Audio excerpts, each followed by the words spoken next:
En la charla de hoy vamos a tratar de resumir las principales cuestiones trabajadas en el teórico de esta semana de la materia Informática, Educación y Sociedad de la Facultad de Psicología de la Universidad de Buenos Aires. El tema que nos convoca es subjetividad, género y tecnología, hacia un hacktivismo feminista. Esto que parece quizá un poco raro, ¿qué es lo que vamos a pensar o trabajar? Vamos a tratar de ver cuáles son las relaciones posibles entre luchas que por ahí pareciera que no tienen nada que ver en un primer momento, pero cuando las analizamos en profundidad, encontramos que hay grandes analogías y que además hay grandes oportunidades de sinergia. Estamos hablando de las luchas del software libre y las luchas de las disidencias sexuales, los feminismos, los movimientos de mujeres. No vamos a trabajar en este resumen las diferentes olas del feminismo que estuvimos trabajando en el teórico, sino que nos vamos a centrar básicamente en la relación entre el software libre y algunos feminismos, de los cuales, como dijimos esta semana, corresponden a la tercera ola. Estamos hablando de los feminismos queer, de los feminismos cyborg, de los feminismos latinoamericanos, por sobre todas las cosas, para tratar de encontrar ciertas analogías que pueden resultar interesantes y también cómo uno puede ser el instrumento o puede ser como, sí, como una herramienta para el otro, ¿no? Bueno, ese es un poco el plan de trabajo. Recuerden que estamos parados siempre sobre todo sobre los feminismos más críticos, los feminismos que discuten no solo los binarismos, sino las esencias, como de que hubiese una esencia mujer, una esencia varón, y también, como lo hacen los feminismos cyborg, cuestionar esos binarismos que creemos tan dicotómicos entre lo que sería la criatura humana y la máquina, porque tiene mucho que ver con los temas que vamos a trabajar hoy. Bueno, sin muchos más preámbulos, vamos a centrarnos entonces en la presentación. ¿Cuál es la hipótesis básica de la charla de hoy? La hipótesis básica es que hay ciertas relaciones entre el sistema de género y tres grandes sistemas de dominación. Estamos hablando de la guerra, el colonialismo y la ciencia y la tecnología, considerando que el sistema de género con estas otras tres formas de dominación se acompañan, se refuerzan, tienen el mismo mecanismo de jerarquización e imposición ilegítima en su base. La tecnología, sin ir más lejos, impone en su universalización desde los centros de poder la supresión de toda alternativa. Por eso tiene mucho que ver con el software libre, lo que vamos a trabajar ahora, ¿no? Porque pareciera como que no es una alternativa factible la utilización de software libre, ¿no? Ni siquiera en nuestros pueblos o nuestros continentes de la periferia, ¿no? Y cómo esta imposición tecnológica que proviene de los centros de poder oculta el real proceso de construcción de la tecnología. Pareciera que las tecnologías las construyen o grandes corporaciones o el Instituto Tecnológico de Massachusetts o la NASA, no sé, y que olvidamos que en realidad son las personas las que la construyen. Y el software libre lo que pone en evidencia es sobre todo esa cuestión, en donde son las personas las que están involucradas en el proceso de construcción, que como sabemos, a partir de la teoría marxista, cuando las personas trabajamos para las grandes empresas o corporaciones, todo lo que es el producto de nuestro trabajo queda alienado o como si fuese propiedad de la corporación, como que luego nosotros no tenemos nada que ver allí. Bueno, vamos a avanzar un poquito. Uno puede encontrar una gran cantidad de analogías entre las naturalizaciones propias que hacen a la experiencia de mujer de nuestros días y la experiencia de la tecnología. ¿Cuáles son estas analogías que podemos encontrar? A ver, ¿cuántos de nosotros, de nosotras, consideramos que hay otra manera de usar Internet o usar una computadora que no sea Windows o Mac? ¿No? Como que está naturalizado, de la misma manera que están naturalizados los estereotipos de lo femenino y lo masculino, que aparecen como que siempre fueran así. Justamente lo que las luchas de los colectivos disidentes y las luchas del software libre ponen en evidencia es justamente que esto que aparece como una naturalidad, en realidad no es más que una arbitrariedad cultural impuesta por ciertas asimetrías de poder. Tanto las dicotomías de género y sexo, como puede ser lo masculino y lo femenino, como dicotomías artificiales, como que Windows o Mac fueran las únicas formas de usar una computadora. Por supuesto, esto se produce porque estas grandes corporaciones tienen una capilaridad y una capacidad de producción de un discurso hegemónico inigualable. Sin ir más lejos, son muchas veces las poseedoras de los principales medios de comunicación. Y también a veces aparecen bajo ciertas imágenes filantrópicas, ¿no? Miren qué buenas estas empresas, estas corporaciones que ponen a disposición, por ejemplo, de las universidades, de manera gratuita su tecnología, ¿no? Uno podría pensar, al igual que pensamos desde los feminismos latinoamericanos, el sistema de género, que las grandes corporaciones euro-norcéntricas, sobre todo norteamericanas, son la viva expresión de la colonialidad del poder en nuestros tiempos. Es como una nueva actualización de ese modo de pensar el la colonialidad del poder. ¿Esto por qué? Porque hablamos desde lo que se llama o se puede llamar un androcentrismo tecnológico, donde la producción de tecnologías se hace mayoritariamente desde un lugar de enunciación de poder, que desconoce lo otro de sí como inferior y sin autoridad epistémica. Sin ir más lejos, las aplicaciones, los sistemas operativos del software libre, que borra epistémica y políticamente formas locales de aprender el mundo, de expresarse el mundo, que implica además este androcentrismo tecnológico pensar siempre bajo esquemas jerárquicos, binarios, con pretensión de universalidad y que en la mayoría de los casos se producen desde una visión masculina.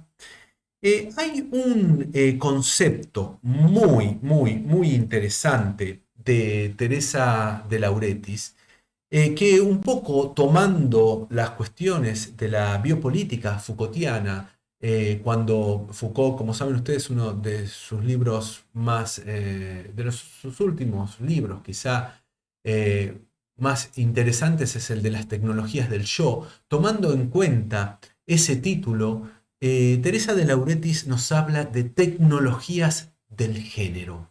Tecnologías del género. ¿Por qué?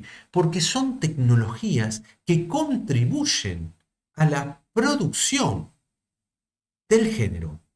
Es muy interesante esta postura de Teresa de Lauretis y de hecho nosotros vamos a tomar muchos aspectos de esta idea de Teresa de Lauretis para pensar las tecnologías de la información y la comunicación social desde una perspectiva feminista y latinoamericana, o sea, pensar las tecnologías un poco más allá del control de los gobiernos del norte, de las corporaciones globales, y pensar las tecnologías como algo más que un mero gadget novedoso de consumo, ¿no? Qué lindo, tenemos las redes sociales virtuales, tenemos todas estas cuestiones, ¿no? Y la pregunta que se encuentra por detrás de todas estas cuestiones tiene que ver precisamente con que si las TICs comprendidas desde esta perspectiva nos pueden ayudar a pensar cómo reducir la brecha digital. Entonces, vamos a comenzar a trabajar respecto de lo que sería el software libre, New Linux, para hablar de su expresión más clara en la época contemporánea, ¿no? Es interesante poder ubicar en este punto algunas cuestiones, ¿no?, que hacen a el modo de pensar la realidad que se encuentra por detrás de las tecnologías, ¿no? La realidad que se encuentra por detrás de las tecnologías. Y en esto nos ayuda muchísimo el proyecto New. Ahora vamos a ver por qué. Esta especie de profeta que ustedes ven allí es uno de los principales exponentes y quizá el creador del proyecto New, el proyecto de crear un sistema operativo libre, compatible con los estándares POSIX. Este profeta del software libre es Richard Stallman. Esas cabezas geniales que trabajan en el Instituto Tecnológico o que han trabajado en el Instituto Tecnológico de Massachusetts. A ver, nosotros en la facultad, por ejemplo, hemos trabajado en otra materia, hemos trabajado a Papert como otro de los grandes exponentes de cómo pensar la tecnología, sobre todo en relación a la educación. Bueno, Papert trabajaba también en el MIT. Eh, ¿Quién es este tal Richard Stallman? Richard Stallman era un programador excelente, ¿no? Es un programador excelente, un tipo que es un capo total en lo que es la programación. Y trabajaba muy contento en el Instituto Tecnológico de Massachusetts hasta que se decidió privatizar el código. ¿Qué es el código cuando hablamos de tecnología? El código es lo que programan las personas para que una tecnología haga lo que tiene que hacer. En los 80 se empieza a privatizar el código, las corporaciones empiezan a ver la vertiente comercial de evitar el acceso masivo al código de bajo nivel que está detrás de las tecnologías, ¿no? Como para generar una ventaja competitiva. Hasta ese entonces, los programas eran algo que se compartía, algo que se trabajaba en comunidad, un poco ubicando estas cuestiones que también ponen en primer plano muchas de las luchas de los feminismos y las diversidades, la posibilidad de trabajar en comunidad, de compartir, de enriquecernos juntas y juntos, ¿no? Entonces, cuando se empieza a privatizar el código y el software empieza a ser algo que solamente algunos, sobre todo algunos más que algunas, privilegiados tienen acceso, Richard Stallman se enoja mucho, se va del MIT y se propone como proyecto, abriendo el proyecto a la comunidad, o sea, abriendo el proyecto al mundo, aprovechando también que empezaba a extenderse Internet, estamos hablando de los años 80 y 90, para crear un sistema operativo completo, libre. ¿Qué es un sistema operativo, en primer lugar? ¿No? Porque estamos en psicología, si estuviésemos en ingeniería quizás no haría falta aclararlo, pero un sistema operativo es básicamente lo mínimo que tenemos que instalar en un dispositivo, sea una computadora, una notebook, una netbook, un teléfono, para que funcione. Es lo mínimo, ¿sí? El sistema operativo. Después están todas las aplicaciones, todas ustedes conocerán el Word, bueno, el PowerPoint, cualquier aplicación, ¿no?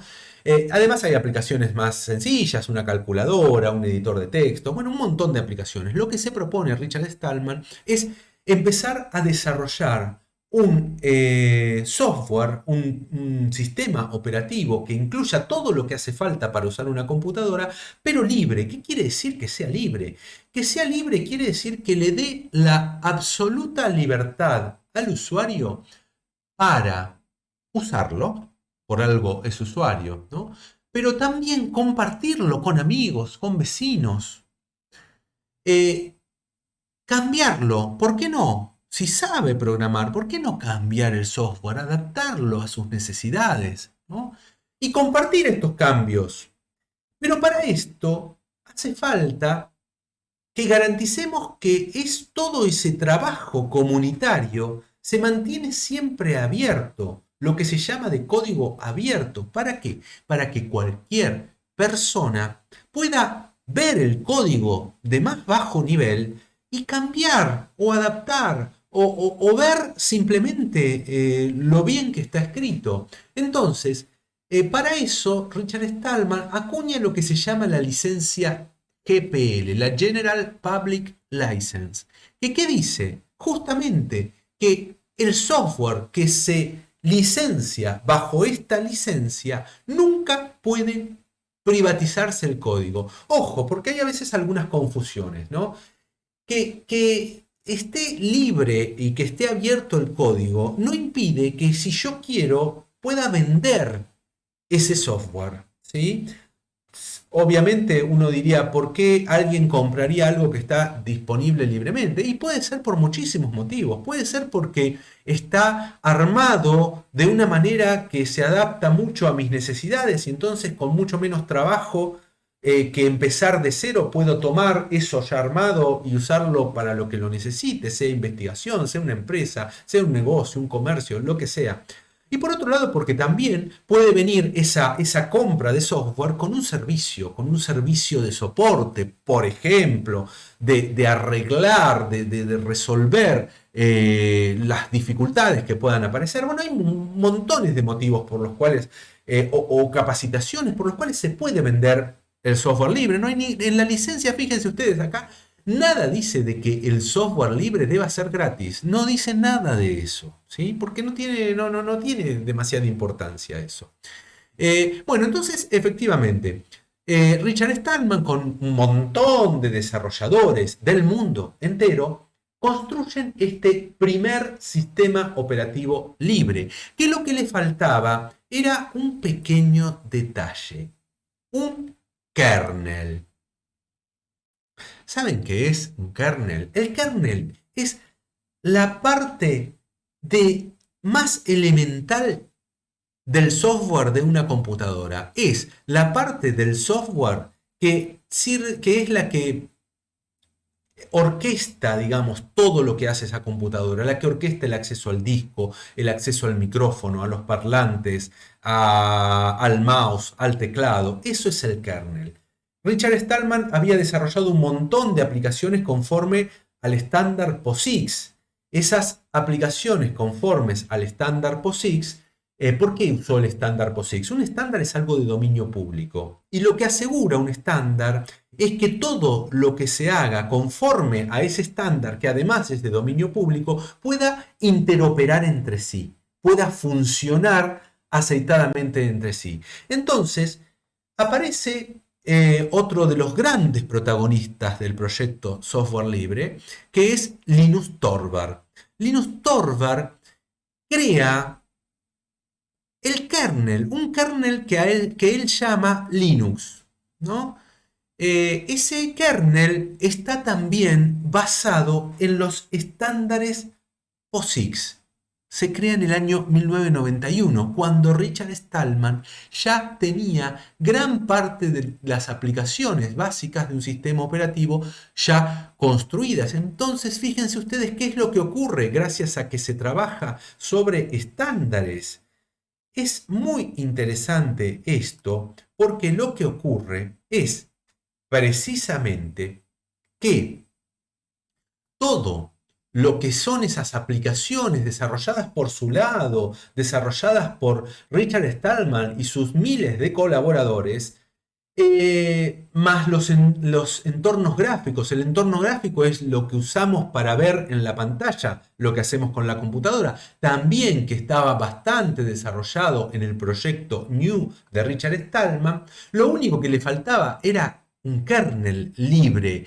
Y lo interesante que hace Linus Torvald, perdonen que se me pasó una más, es que licencia su kernel bajo licencia GPL. ¿Recuerdan la licencia que había planteado Richard Stallman con las 4 libertades? Bueno, bajo esa licencia, Linus Torvald libera su kernel, el kernel que él desarrolló.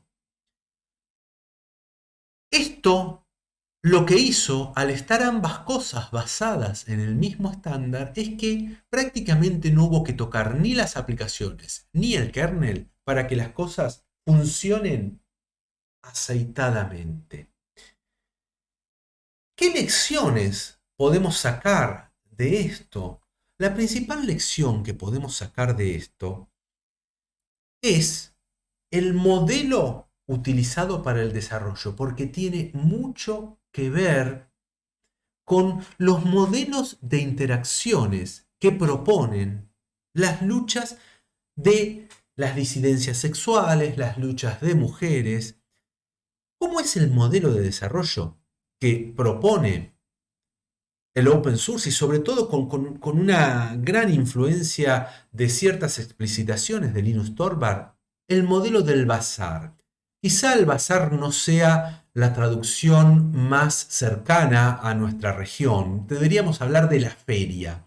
Deberíamos hablar de este lugar donde todo el mundo va, toca, interactúa, nos chocamos, nos encontramos, nos relacionamos con otras personas, con cierta sensación de libertad, sin demasiadas restricciones, ¿no? ¿Eso qué quiere decir? Que cada uno desarrolla sin que tenga a nadie vigilando qué está desarrollando o de qué manera está haciendo. Uno diría, qué complejo eso. Bueno, nos vamos a meter un poco en eso. Pero este modelo de desarrollo fue de alguna manera explicitado por Eric Raymond. Eric Raymond era es decir, accionista o CEO de la corporación Netscape, que fue uno de los primeros navegadores de Internet que competía con el Internet Explorer en aquellos años, ¿no? Él explicita en un texto célebre que lo pueden obtener en Internet, simplemente ponen la catedral y el bazar y van a encontrar traducido en muchísimos idiomas, donde él opone este sistema de desarrollo libre, sin jefes, por decirlo de alguna manera, sin una autoridad centralizada, y el modelo de la catedral, donde lo que prima es la jerarquía. Este modelo no tiene jerarquías, porque cada uno trabaja por su cuenta y aportando lo que pueda. En cambio, este es el modelo de la corporación, el modelo de la dirección, los CEOs, los gerentes que definen lo que se hace y después la base de la pirámide, las trabajadoras y los trabajadores que están en la base de la pirámide hacen ese desarrollo que después se los es alienado por la corporación, porque el desarrollo que cualquier desarrollador o desarrolladora hace en el seno de una corporación queda siempre, o en el 90% de los casos, como un patrimonio de la corporación. Y la persona que lo desarrolló queda como una anécdota, si alguien se acuerda de ella, ¿no? Y uno dirá, pero bueno, este desarrollo, esta barbaridad, ¿cómo puede ser que sea posible semejante? O sea, que uno diría, es un desastre, ¿no? Lo que puede suceder. Fíjense ustedes, les voy a mostrar aquí una cuestión para que vean, ¿no? Esto que ustedes tienen en la PPT es un link a una página que registra todas las versiones existentes de Linux. A ver si llegase. Bien, ahí estamos. Eh, Fíjense ustedes esta cuestión, ¿no? Eh, Acá estamos en los 90, ¿sí? En los 90 existían unas pocas distribuciones. Slackware, Debian, ¿sí? Ahora vamos a ver qué es una distribución. Por acá abajo tenemos a Red Hat, seguramente. Acá está Red Hat, ¿sí? Bueno, y algunas otras más específicas que no vienen al caso. ¿Qué es una distribución? Básicamente una distribución es un conjunto de un kernel y un montón de aplicaciones, ¿no? Pueden tener diferentes objetivos y cada persona, cualquier persona del mundo, como todo esto está en libre disponibilidad, puede tomar el kernel de Linux o cualquier otro kernel, ¿no? Sobre todo si están licenciados bajo patentes o bajo licencias GPL, y un montón de aplicaciones. Puedo armar una distribución orientada a educación. Por ejemplo, el Ministerio de Educación nuestro desarrolló en su momento para el programa Conectar Igualdad un Linux específicamente diseñado para educación. Después vamos a ver cómo los lobbies de las corporaciones hicieron que finalmente esas netbooks, que en lugar que iban a salir con ese Linux en donde el Ministerio de Educación invirtió un montón de dinero para desarrollarlo, ¿no? Salieron finalmente con lo que se llama un doble buteo y en donde lo que primero entra, si dejamos a la máquina que arranque sola, es Windows. Y eso hizo que obviamente el 90% de las personas que tienen una netbook, hablemos de estudiantes o hablemos de docentes, jamás han entrado en esa otra opción, salvo por error. Pero bueno, volviendo a este esquema. Fíjense ustedes con el correr de los años, ese modelo de desarrollo, que básicamente es que como esto está, el código está abierto, cualquier persona podría efectivamente, sin ningún problema, nada, acceder y armar, agruparlo, meterlo en un CD, en un pendrive y venderlo, incluso o ponerlo en un sitio para bajar, sin ningún tipo de restricción, ¿no? En este modelo del bazar de que hablábamos hace un rato. Fíjense ustedes cómo empezaron a crecer la cantidad de distribuciones de Linux a lo largo que iba, a medida que iba pasando el tiempo, ¿no? Este dibujo implica cuál es la base de la distribución. Pero fíjense ustedes en los años 2000, 2001, ¿no? Cómo se empiezan a multiplicar. Si vamos a época más contemporánea, no sé hasta cuándo está, esto está hasta el 2020 actualizado. Fíjense ustedes, cada rayita de esta es una distribución distinta de Linux para que puedan apreciar la magnitud de lo que es posible hacer con estos ideales y cosas concretizadas, ¿no? De el trabajo en comunidad, en colaboración, compartiendo, aprovechando el trabajo de los demás. Fíjense que no paro de escrolear hacia abajo y esto no termina nunca, ¿no? La cantidad de distribuciones. Fíjense, por ejemplo, algo curioso, porque no sé si muchas de ustedes conocerán que efectivamente Android es una versión de Linux creada por Google para sus teléfonos smartphone. Fíjense que Android surge en el año 2007, ¿no?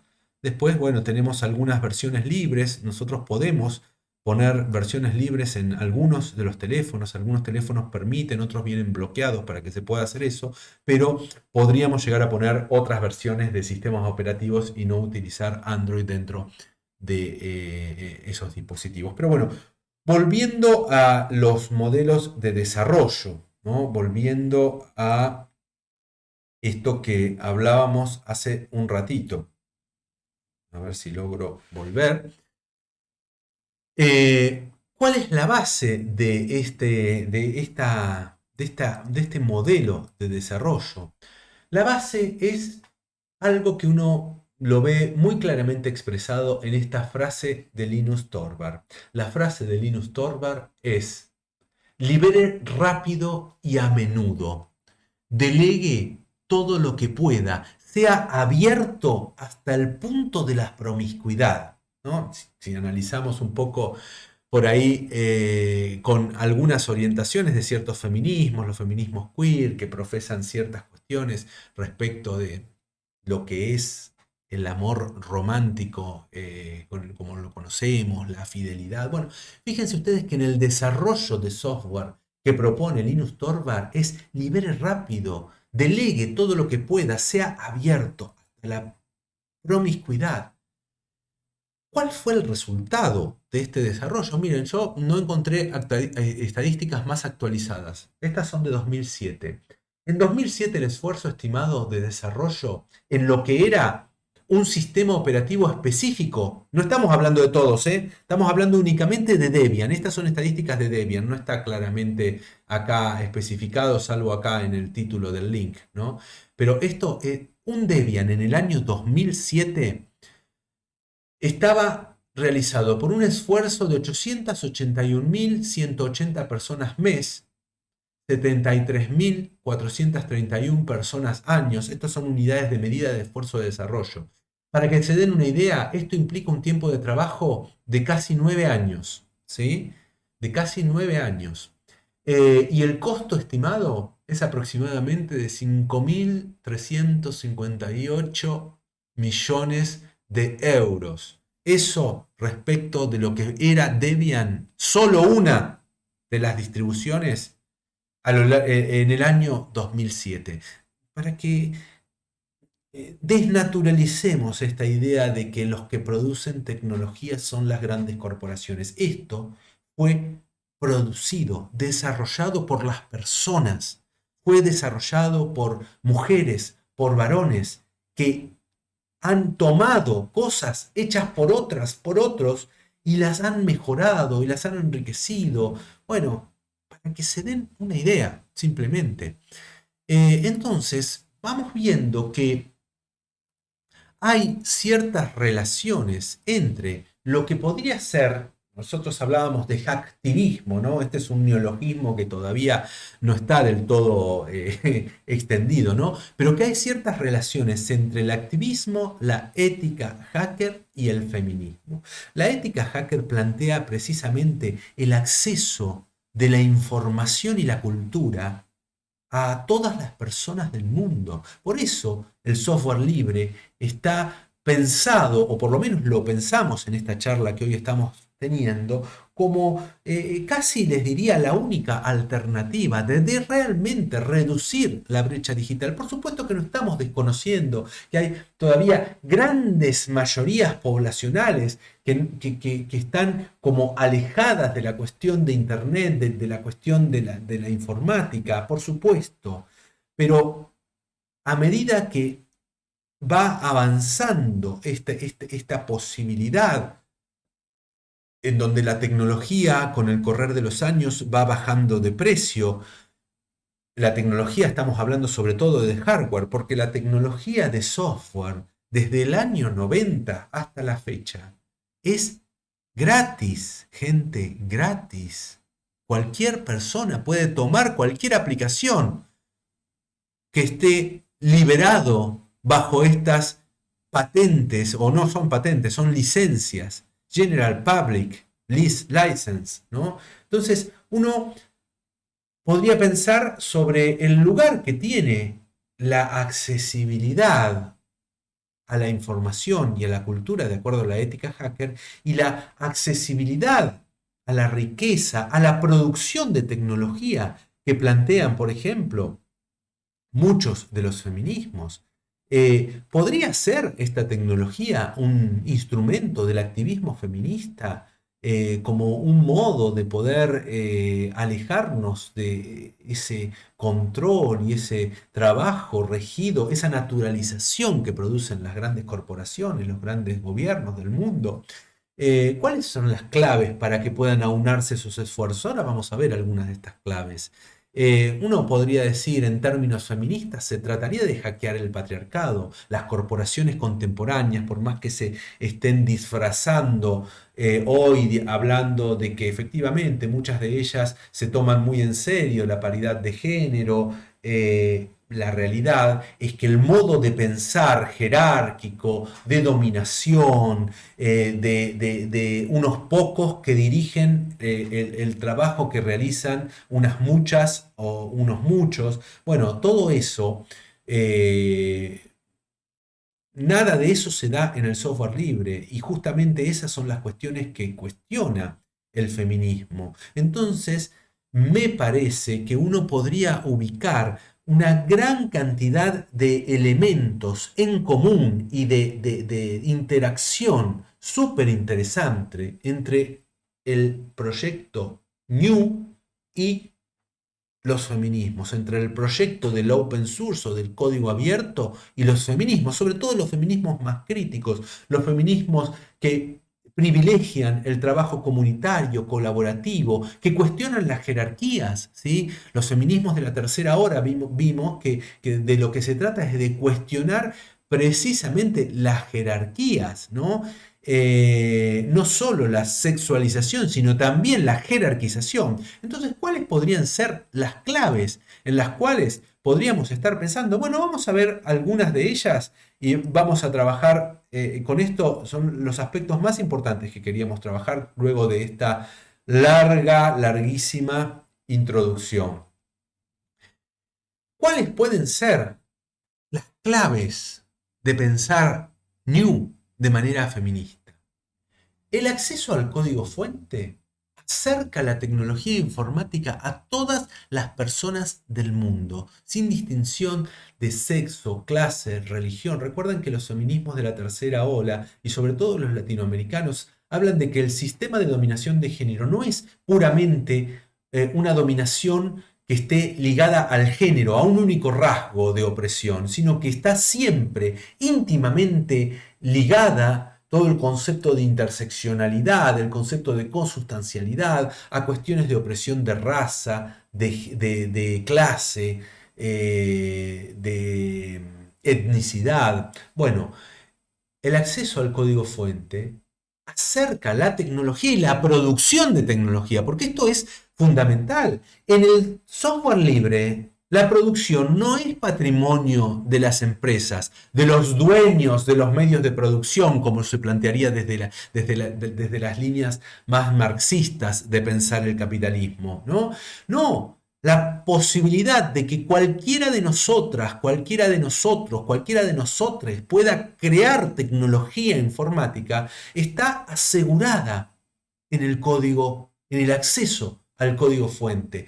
Permite el trabajo colaborativo y comunitario a través de alternativas localizadas y diversas, porque no son las mismas necesidades tecnológicas que podemos tener en un colegio de campo en nuestro país o en un proyecto como el de Conectar Igualdad a proyectos del primer mundo. Entonces poder modificar la tecnología, no tener que ir a comprarla al primer mundo, sino modificar la tecnología existente que hoy, a lo largo de este desarrollo de ya casi 50 años, la calidad que tiene el software libre es incluso muy superior a la calidad de mucho software que proveen las corporaciones. ¿Por qué? Porque un hacker no hay que considerarlo como el que va a romper un sistema, sino como el que sabe muchísimo de sistema, de infraestructura, de protocolos, ¿no? Cuando un hacker desarrolla, lo que más le interesa, no hay otra cuestión que le interese más. Y esto quiero ser muy claro. Un hacker que desarrolla porque siente placer, lo hace como un juego, teniendo en cuenta estas cuestiones, la importancia de los espacios transicionales del juego para desarrollar, para la motivación. Y lo hace bien, no porque le diga a un jefe que tiene que programar bien, lo hace bien simplemente porque le gusta hacerlo bien. Y esto es algo súper, súper importante y que se ve en los resultados. Por ejemplo, en el Linux es prácticamente imposible trabajar con... es prácticamente imposible trabajar con... o sea, generar virus. prácticamente no hay virus en Linux o es muy difícil crear un... ¿Por qué? Porque está muy bien programado, no les hace falta. Si ustedes utilizan Linux en sus máquinas personales, no les es necesario desperdiciar procesamiento en un antivirus, por ejemplo, porque no van a tener ningún tipo de problema con los virus. Entonces, esas entre muchas de las cuestiones que podemos pensar de las ventajas de programar algo bien. Y este acceso al código fuente contribuye a la desnaturalización de esa idea de que la tecnología solo la pueden producir las grandes empresas, Google, Apple, Microsoft, por nombrar solo algunas, Facebook, ¿no? Las más recientes. Bueno, ¿qué más? ¿Qué otras cuestiones podemos pensar en clave feminista? El trabajo colaborativo, la importancia del trabajo colaborativo, que favorece la proliferación de alternativas, porque si a mí no me gusta cómo fulano o fulano desarrolló una aplicación, como el acceso al código está disponible, puedo tomar eso, tomar lo bueno que le haya puesto y mejorarlo, hacerlo de otra manera, distinto, porque tengo otra necesidad, porque quiero hacerlo mejor en algún aspecto, ¿no? Entonces, permite la proliferación de alternativas que no son impuestas, simplemente se ponen en disponibilidad y su calidad será la que hace que se impongan o no se impongan en el uso generalizado de las personas que utilizan la tecnología. Produce más riqueza, más diversidad, ¿no? Porque la tecnología impuesta desde el centro global es una tecnología que nos obliga a ir por ciertos caminos. La tecnología a disposición en el open source nos permite acceder a la diversidad. Es enorme la diversidad, solo en recordar el gráfico que vimos hace un ratito de la cantidad de distribuciones diversas que hay, la cantidad de aplicaciones que hay. Quien haya estado trabajando en cualquiera de estos sistemas, en cualquiera de los sabores de Linux, porque todas las aplicaciones se comparten entre todas las distribuciones, porque todas están hechas bajo el mismo estándar. Entonces es enorme la facilidad de instalación, es hacer un clic o escribir un comando, depende el sabor de Linux que les guste, es instalar una aplicación. No tengo que ni pensar en cuestiones de bus, a ver si está licenciado, si voy a buscar un crack en un sitio trucho que a lo mejor me pone un troyano, una aplicación. No, nada de eso existe, ¿no? Además de que pueden navegar mucho más tranquilamente por los sitios truchos si quisieran, la verdad es que no les hace falta, porque todas las aplicaciones están en disponibilidad, es instalarlas y ya. Propicia la participación activa del usuario en la construcción de los procesos, la construcción de los procesos. La tecnología no es algo que me muestran ya hecho, sino que es algo en lo que puedo participar en su construcción, de verdad. No con las ideas que a veces circulan de que soy un prosumer porque pongo un contenido en Facebook. Eso no tiene nada, o tiene muy poquito de prosumer, de prosumidor, ¿no? Aquel consumidor que al mismo tiempo produce. Esto es algo mucho más radical, mucho más fuerte, ¿no? Porque toda la tecnología no olvida su proceso de construcción. Ninguna de las personas que estamos en el software libre olvidamos lo que fue el trabajo de estos 50 años y además está accesible porque los créditos siguen existiendo, siguen estando en el código de bajo nivel de las aplicaciones y los sistemas operativos. Entonces, esto permite la participación en el proceso productivo que está protegida de la expropiación por parte de las empresas, porque la licencia GPL me deja hacer lo que yo quiera con el software, pero sin embargo, si hago algo con ese software, si lo modifico y lo quiero vender o lo quiero liberar, tengo la obligación de también liberar con mi versión el código fuente de mi versión para tomar algunas cosas. Fíjense ustedes también algunas cosas curiosas para pensar el New en clave feminista, el proyecto New en clave feminista. Hay algunas categorías masculinistas, ¿no? Por decirlo de alguna manera por ahí un poco distinta y muy ligado a lo que es mi trabajo con varones que ejercen violencia, ¿no?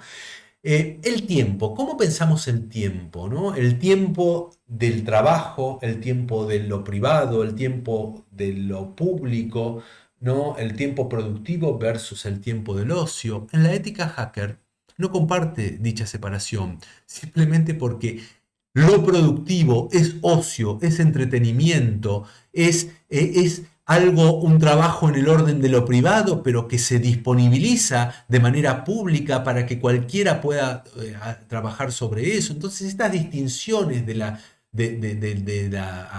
que sobre todo se consolidaron en el patriarcado industrial entre lo público y lo privado, lo productivo y el tiempo de ocio, no es algo que ocurra realmente en las personas que trabajamos en el open source. El tiempo de las corporaciones versus el tiempo del cuerpo, de los ciclos de la naturaleza, ¿no? Las corporaciones plantean una concepción del tiempo que está muy ligada a la concepción industrial del tiempo, que no deja lugar a pensar el tiempo del cuerpo, de los ciclos de la naturaleza, por decirlo de alguna manera. Algunas de las cuestiones que algunos feminismos han puesto en primer plano. Bueno, en la competencia, y esto es una cuestión fundamental, ganar, eliminar a lo otro de nosotras, a lo otro de nosotros, como lo más importante que colaborar y crecer juntos. En el software libre, nadie quiere eliminar al otro.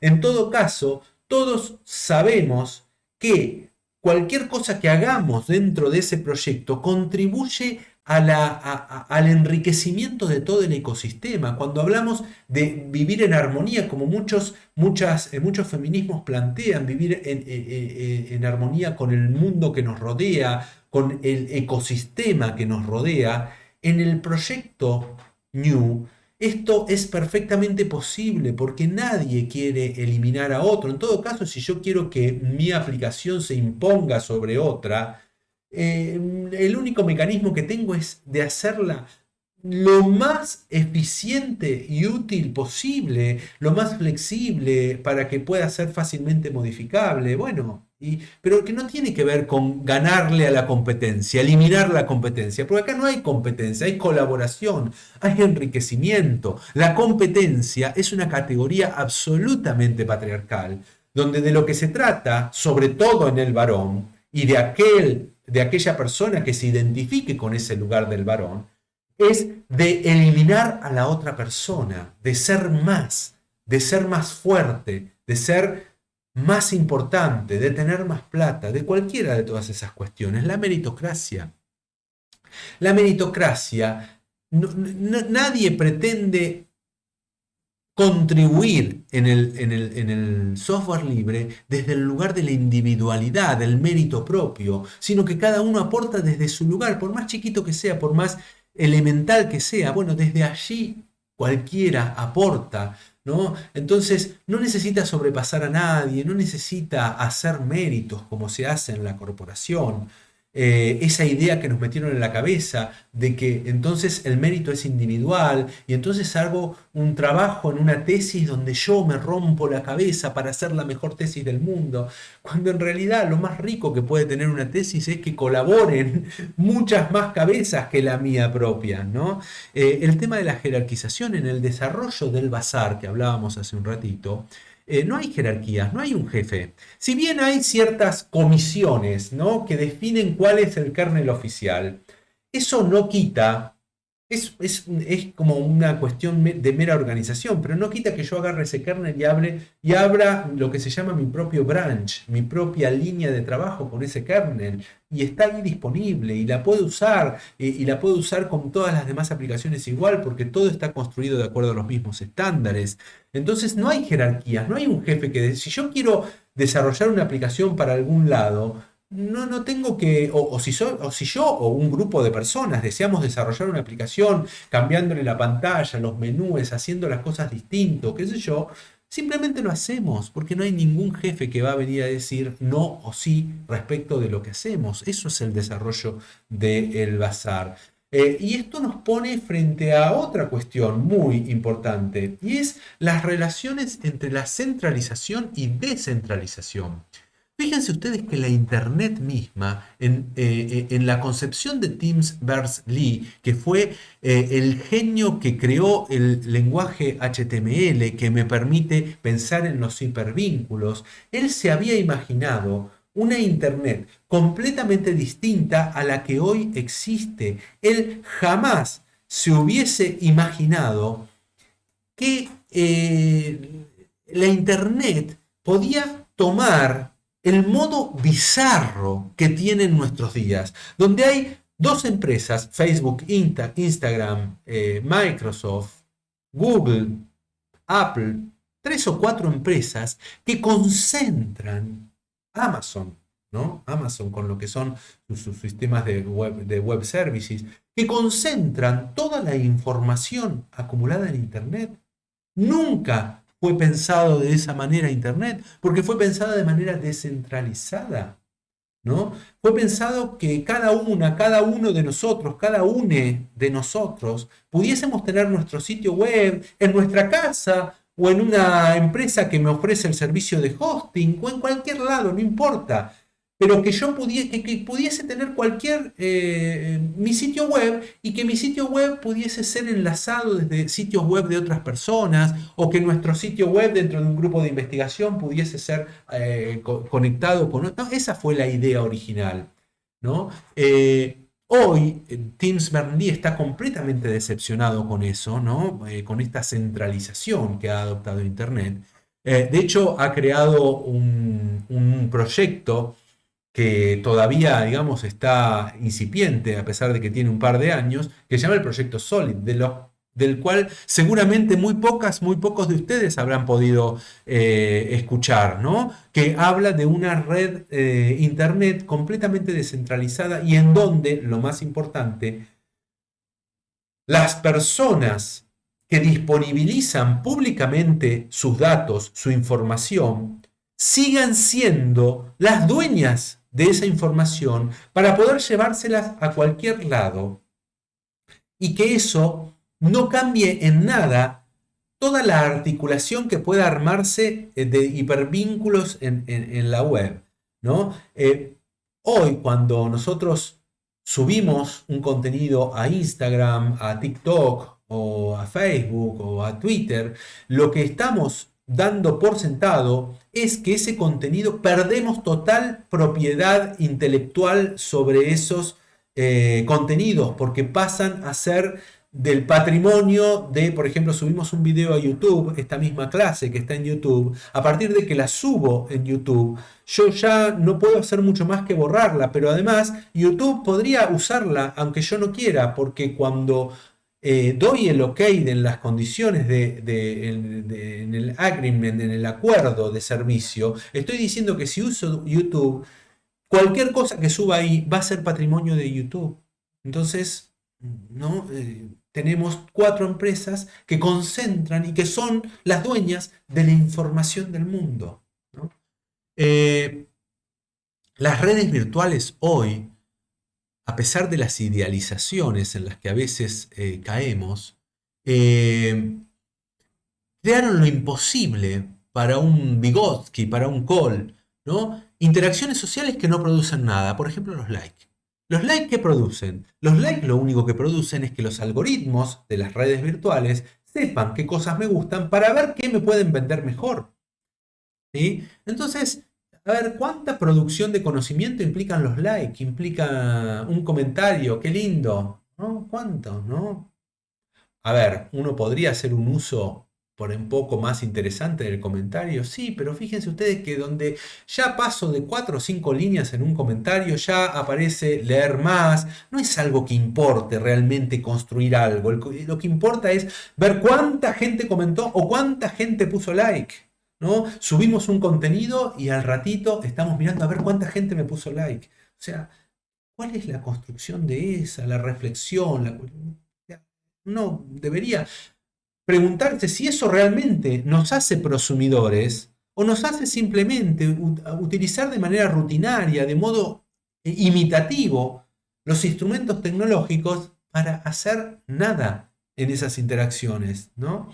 Las stories. Las stories me ponen ahí en primer plano, ¿no? Tengo que poner todos los días una story para estar ahí en primer plano, que le aparezca. Digo, ¿cuánta construcción esa interacción social produce, ¿no? Pensando en las concepciones de un Vygotsky, de un Cole, sobre el modo en que las relaciones sociales contribuyen a la cognición distribuida, a la construcción de conocimientos, ¿no? Hoy la centralización funciona como control tecnopolítico, ¿sí? Las elecciones en manos de Analytics, gracias a los likes que fuimos haciendo, ¿no? Eh, el robo consentido, que tiene la misma estructura que una violación consentida. Hay un consentimiento, ¿no? Cuando yo pongo un contenido en una red virtual hay un consentimiento. Pero eso no implica que no me estén robando igual. O sea, es un robo consentido, pero es un robo igual, ¿no? Uno podría pensar Silicon Valley como un proyecto extractivista de la fuerza de producción del New, por lo menos del proyecto de software libre. ¿Por qué? Porque en los últimos años las grandes corporaciones, Oracle, Sun Microsystem, han tratado de aprovechar la gran capacidad de desarrollo, de producción del software libre en su propio provecho, ¿no? Saben ustedes, por ejemplo, que hay un Oracle Linux. Hay un Oracle Linux que lo vende Oracle a las corporaciones junto con su contrato de soporte, con su contrato de actualizaciones, etcétera, etcétera.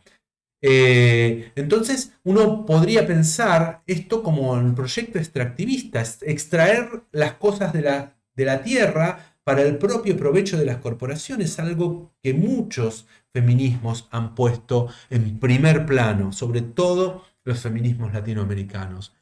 Por ejemplo, cuántos de ustedes conocen Decentraland? Decentraland es uno de los metaversos más viejos y más extendidos, ¿no? Donde muchas y muchos quizá han escuchado hablar de metaverso recién cuando salen los medios hegemónicos con Zuckerberg diciendo que va a convertir a Facebook en un metaverso. Pero Decentraland es mucho más anterior que esta idea genial. Entonces hablamos de proyectos extractivistas, porque de lo que se trata es decir, bueno, viendo el éxito y el trabajo de los múltiples metaversos, de los cuales Decentraland lo tomo simplemente porque es uno de los más grandes, que además no está hosteado en una sola empresa, sino que está hosteado de manera distribuida, bueno, etcétera, etcétera. Es tomar ese trabajo, ¿no? Esa prueba de si realmente funcionaban los metaversos con los usuarios, etcétera, etcétera, para el propio provecho, en este caso de Facebook, ¿no? Eh, Decentraland no tiene autoridades centrales que den permiso, que censuren una cosa u otra. Cualquiera puede crear un objeto, por ejemplo, qué sé yo, un florero en un 3D estudio y vender ese florero para instalar en alguien que tenga un lugar donde instalarlo o simplemente porque lo quiera tener porque es lindo, ¿no? Y acá es donde empiezan a aparecer todas estas cuestiones de los NFT, los non-fungible tokens, ¿no? Este arte digital que puedo vender en Decentraland a alguien que lo quiera comprar. Obviamente, cuanto más interesados hay, ese precio irá subiendo, etcétera, etcétera. ¿No? Entonces, ese lugar de la descentralización, que fíjense ustedes que ha tenido como cuestiones, repercusiones impensadas hace algunos años, ¿no? Como todo lo que es la tecnología blockchain. Lo que más me interesa destacar de lo que sería blockchain es este lugar inexistente de una autoridad central. Es decir, este lugar donde no hay alguien que, como consecuencia de ser quien tiene la capacidad de dirigir o coordinar estas cuestiones, todas las transacciones deban ser autorizadas por un tercero. El problema del tercero de confianza. El problema del tercero de confianza está resuelto porque la confianza en el blockchain está en el código. Ni siquiera está en el código mismo, que garantiza, en la medida en que cada bloque está firmado con el bloque anterior, que forma toda una cadena con los bloques anteriores, donde cada transacción está firmada digitalmente por todos los que intervienen, donde cada transacción que se hace además está avalada por múltiples nodos, lo que se llaman los mineros, ¿no? Fue una manera de resolver esta cuestión de la necesidad siempre de un tercero, un gobierno central, un banco central, una entidad financiera, que de alguna manera diera respaldo a esa transacción. Aquí no sucede nada de eso.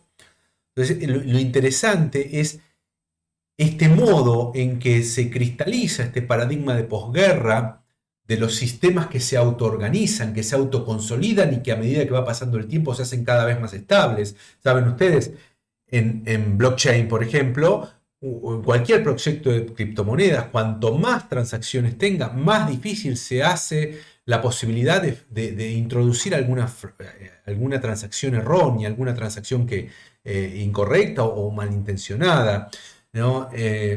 Y otra cosa que se hizo posible es que la monetización de la creación, o sea, si yo creo un objeto, como decíamos hace un rato, un objeto, un florero, para vender en Decentraland, no necesito a alguien en el medio para que me lo venda, sino que lo vendo directamente yo y esa plata me llega a mi cuenta sin ningún intermediario.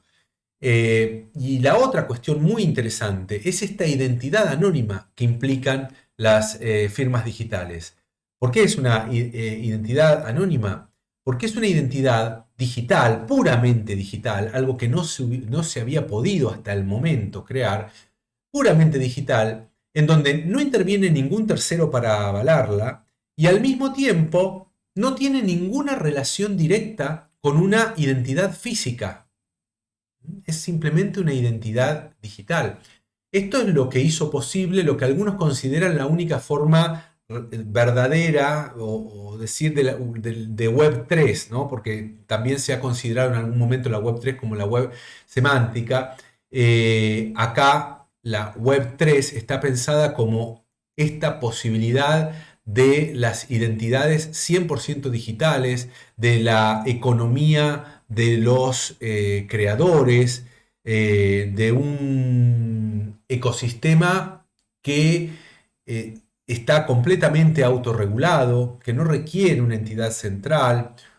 Uno podría decir una Internet fuera de todo control centralizado. Lo que produce el control en todo caso es el mismo ecosistema, el mismo código. Los que dan el ok a una transacción o a otra son lo que se llaman los mineros. Los mineros, ¿quiénes pueden ser? Cualquier persona del mundo puede poner un minero en su máquina o poner un minero en una empresa que le facilita el recurso de hardware, eh, porque realmente como se guarda toda la historia, a pesar que hay unos algoritmos de resumen y todo eso, pero se guarda toda la historia de las transacciones, con el tiempo se requiere muchísimo lugar para guardar toda esa información y además mucho procesamiento. Entonces, pero bueno, la cuestión es que están dadas las posibilidades tecnológicas para que cualquiera pueda tener su minero, ¿no? Hasta se pueden comprar mineros ya preinstalados, ¿no? Yo pago ese minero y ese minero me retribuye en plata por cada transacción que se va haciendo. Bueno, no vamos a meternos con eso, es bastante complejo. Más allá de la cuestión de las DeFi, de las finanzas finalmente descentralizadas, lo que es importante es este modelo de sistema en donde la confianza está en el código, en donde el sistema se hace cada vez más estable y cada vez más fuerte a medida que traspasa a medida que va pasando el tiempo. Bueno, avancemos un poquito más. Y ya medio para ir terminando. Eh,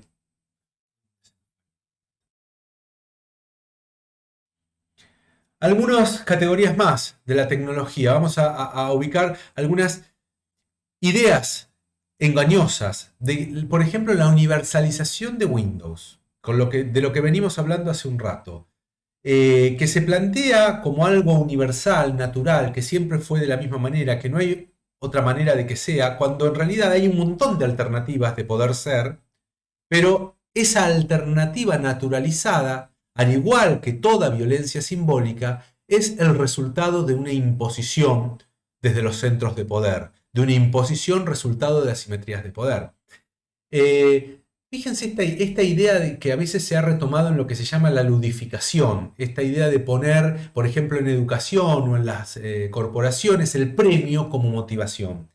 El open source nos muestra que en realidad no es lo importante la zanahoria puesta allá lejos, que eso no es lo importante, no es el premio lo importante, sino la posibilidad del placer de relacionarnos con otros, de contribuir al enriquecimiento de un ecosistema mucho más grande que me excede por todos lados, muy cercano al modo en que, por ejemplo, los feminismos latinoamericanos consideran la relación de las personas con el mundo, con el cosmos que la rodea, ¿no? Donde el premio está dado en todo caso por el placer, el placer de compartir, el placer de colaborar, ese placer de sororidad de que hablaban algunos feminismos. Y la otra gran categoría engañosa es creer que la tecnología es neutra. La tecnología siempre es el resultado de la imposición de asimetrías de poder. Y cuando estamos hablando de asimetrías de poder, estamos hablando de patriarcado. Entonces, eso como algunas categorías muy rápidas que se pueden ubicar como otras categorías engañosas. La falsa emancipación que nos hacen creer las tecnologías. Creer que, ay, qué buena la libertad que tengo de poner, por ejemplo, un contenido en un Instagram, en un TikTok. Esa idea de que es una tecnología en donde cualquier persona puede participar,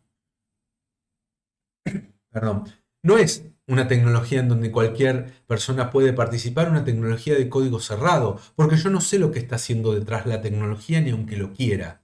Entonces, es una falsa emancipación que lo que hace es ratificar las opresiones. Como antecedente podemos encontrar este gran texto de Friedan que es la mística de la femineidad, donde ella habla de que en el Estados Unidos de posguerra, donde se produce ese gran desarrollo industrial de los electrodomésticos, ¿no?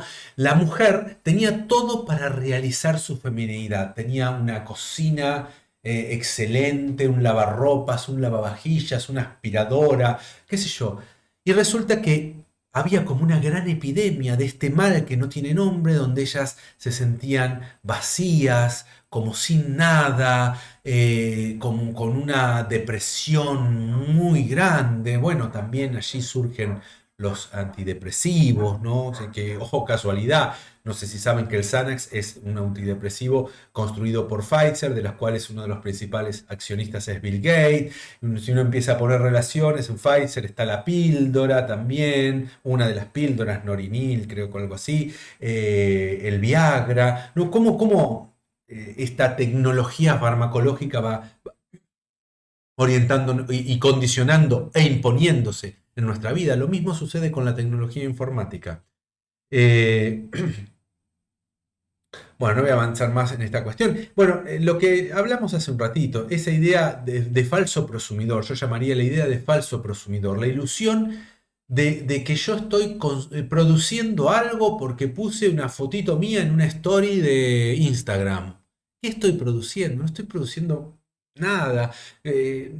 Bueno, nada, porque esa idea de que porque yo pueda subir un contenido soy un prosumidor, esa es una falsa idea. Un prosumidor sería en el caso de que produzca algún contenido que se pueda poner en relación con contenidos de otros, un contenido que siga siendo mío, como aparece en la economía de los creadores posibilitada por blockchain, las criptomonedas y todo lo que hablábamos hace un rato.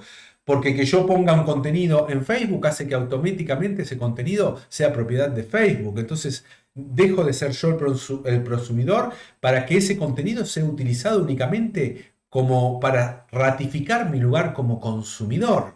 ¿no? Como estar todo el tiempo metiendo historietas en Facebook o en Instagram, hace que yo esté todo el tiempo consumiendo Facebook e Instagram. Entonces, en realidad, lo que es más importante ahí no es el contenido que puse como el gran prosumidor, sino que lo importante es que le estoy consumiendo todo el tiempo las propiedades que, perdón, las publicidades que me está poniendo, estoy ahí adentro todo el tiempo, haciendo poco por la construcción colaborativa del conocimiento, de la cultura y la civilización de la humanidad.